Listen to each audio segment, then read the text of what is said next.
spoke just recently about the difference between religion and tradition. Now, it might look a bit academic and perhaps even a bit abstruse. So, I would like to expand a little bit about it by taking one of the implications of the difference between religion and tradition. Now, as I said before, religion is something which postulates the existence of truth, of beliefs. And where there is truth, there is falsity. And insofar as religion is about worshipping God, and the goal, if you like, of human existence is to reach salvation, then it appears as though that there is one way to worship God, because there can only be one truth about any one given subject or one given event or one given happening. And those who fall falsity are those who would reach hell or are in error. In other words, where there is discussion about truth and falsity, then those who believe they have the truth, those who believe who know the truth, will have to necessarily not only defend that their doctrine is true, but also oppose all those others who they believe are wrong or are in error or embrace false beliefs. In other words, religion inculcates a specific kind of intolerance of those who belong to a different religion or irreligious or atheist or otherwise. Now, this intolerance does not mean that every believer should be a persecutor, or does it imply that every believer should try and convert everyone else into his own or her own belief, but it merely shows that intolerance is actually one of the fundamental properties of religion.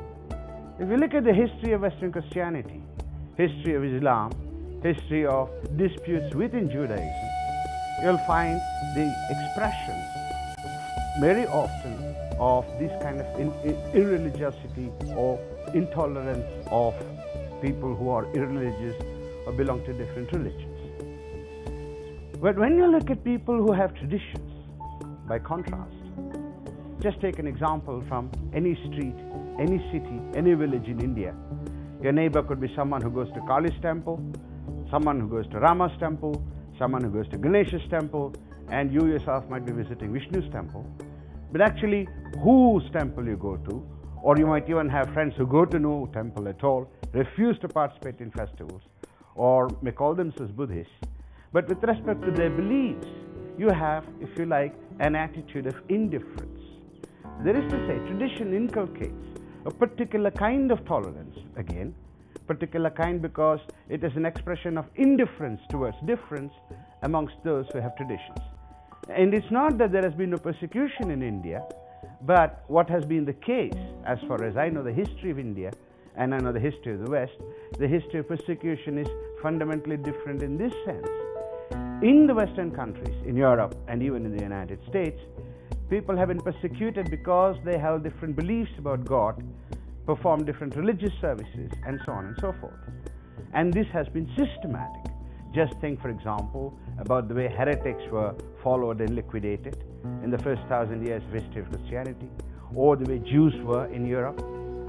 And if you look at India from that point of view, you will see that no single group has ever been persecuted systematically because it pursued or followed some tradition or another. In other words, what is remarkably absent from the history of India is the kind of persecution that the West has known and that arises due to religious intolerance. In other words, the difference between religion and tradition is not merely one of academic interest, but it is something that pervades the way we relate to other people and how we build society.